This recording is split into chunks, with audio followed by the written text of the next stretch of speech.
What's up everybody, and welcome to the channel. Today we're checking out the 2025 Hyundai Elantra N-Line. This one is finished in intense blue.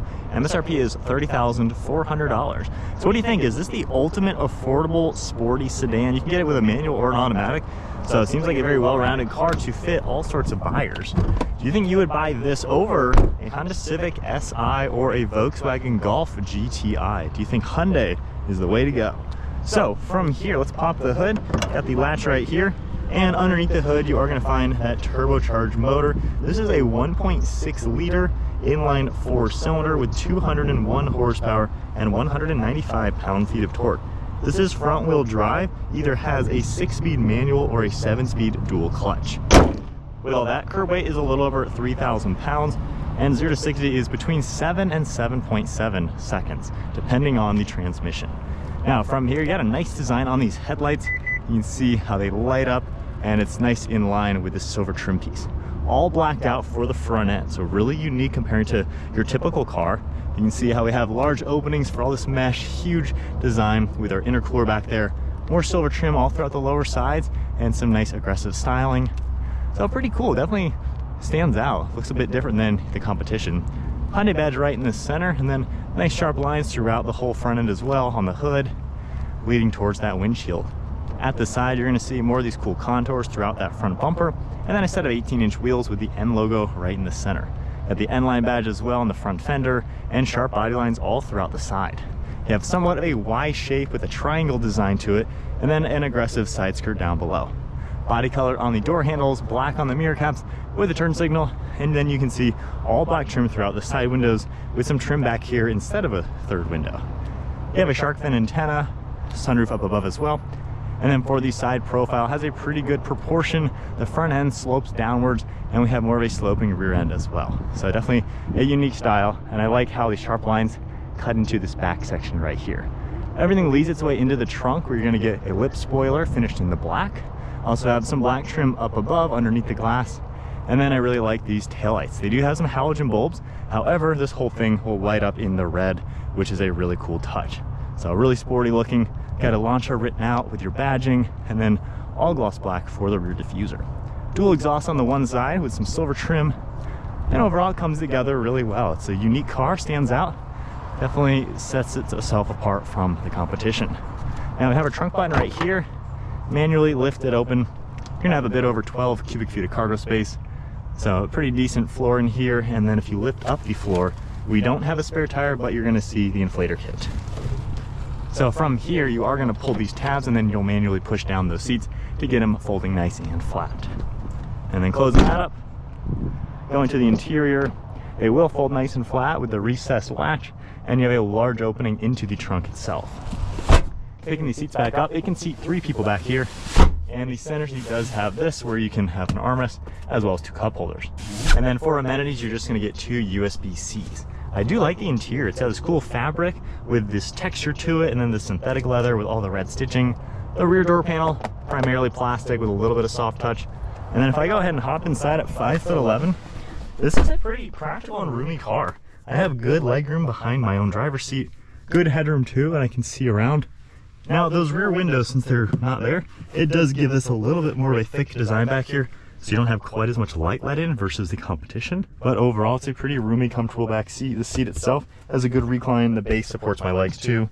So honestly, not a bad choice, even if you're gonna have adults back here. Moving on to the front seat now, you do have the smart key to where you can lock and unlock it. And then the front door panel is a bit nicer. Still gonna get the hard plastic, but then you have this nice material with the contrast red stitching. Got a release handle, a nice design throughout it with a little bit of padding, all those controls and extra storage, and then there's even power controls on the seat. You have the synthetic leather material and then all the same fabric with a nice look for all these bolsters. Sunroof up above, and then a really nice steering wheel. You're gonna see the red stitching, and then we have the perforations too as well. And then let's go ahead and fire it up. Got a nice set of paddle shifters for the dual clutch transmission, and logo down below, and then the digital screen like you've seen in several other Hyundai vehicles. You can toggle throughout the screen, see all sorts of different information, and then our drive mode is over here. So sport mode gets a pretty cool red color, and then you can toggle everything. We also have the stock on the right side for windshield wipers, turn signals over on the left, interior dimming and traction control, some ambient lighting, some of this golf ball texture, and then just some soft touch kind of material throughout this. So it all blends nicely together, these stripes with more ambient lighting.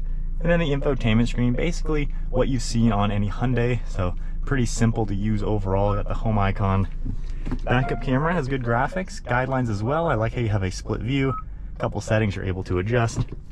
And then underneath all that, we do have shortcuts for the map, different things like that, and media. Climate controls are down below, dual zone temperature, fan speed, heated seats, wireless phone charging, and a couple extra plugs down below as well. We have some red on the shifter with the nice leather shift boot and the golf ball texture, and then a manual park and brake with 2 different cup holders that you can mix and match. Glove box in the center with a decent amount of space and a little bit of padding, and I really like this grab handle. It gives it more of a driver focus, so pretty cool how it's got that wraparound feeling. And then glove box, pretty large as expected. One last look at the interior. It's a pretty nice place to be for 30 grand. Honestly, pretty sporty interior, sunroof with the manual sunshade, all of your dome lights, and just a nice simple mirror. So setting off now in the Elantra N-Line. So not bad, you got a little bit of pep from the turbo engine, and with the dual clutch transmission, it's actually pretty zippy. It's a pretty comfortable driving car too. If you just toggle it back down into the normal mode, automatic and everything, it's comfortable and livable. Really nothing hard about driving it. It's an easy car to operate. Really comfortable seats too, good visibility all around over your left and right shoulder. Really no complaints or anything like that. It's just a easy normal car. Now you can get the manual, of course, if you want a little bit more engagement. The automatic though kind of does what you need it to do. It's smooth to drive, it's really easy to operate. Pretty quiet in here too. It feels like a nice car, especially for the price point. You know, it has a little bit of that refinements, a little bit of traction issues, getting up and going slowly in the wetter roads. But this could absolutely be just a normal daily. It's got the nice tech, the comfort, the room. So pretty cool car overall, just to kind of cruise in. A little interesting to have to reach so far for the drive mode. And then depending on how you're in the manual mode or automatic mode, it will kind of differentiate which mode it lets you go into. So right now we can let it do automatic or take manual control, shifting down here or on the paddles. It's got a good amount of power. It's not a fast car, obviously. However, it's still zippy to get up and move and have a bit of fun. The handling and things like that, now this is not the full N, the actual Elantra N. That is a step up with more power, more performance. So this one's basically the normal Elantra, just making it a bit more sporty and without making it break the bank too much. So this one, the handling feels pretty good. The steering, I wouldn't say is truly performance focused. It's definitely a bit vague, and there's a little bit of body roll I'm noticing. So it's not any, high-end sports car or anything like that. But if you want to have some fun with this and just maybe get into the entry point of more spirited driving with something affordable and fun enough, this is kind of at that price point and performance level.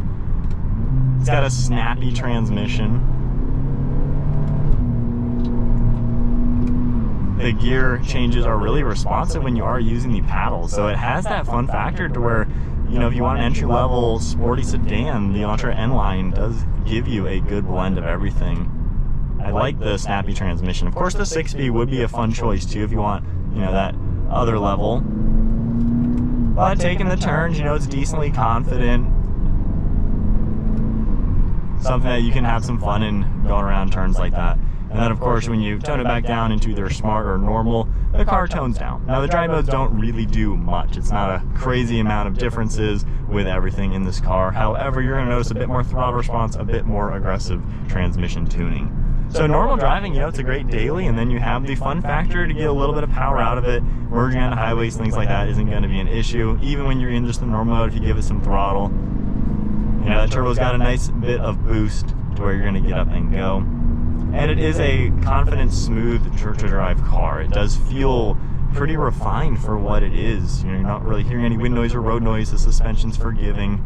So basically it's a nice all-around daily with a little bit of a sporty touch if you want to have just a little bit of extra fun and take some turns with it in a little bit different manner.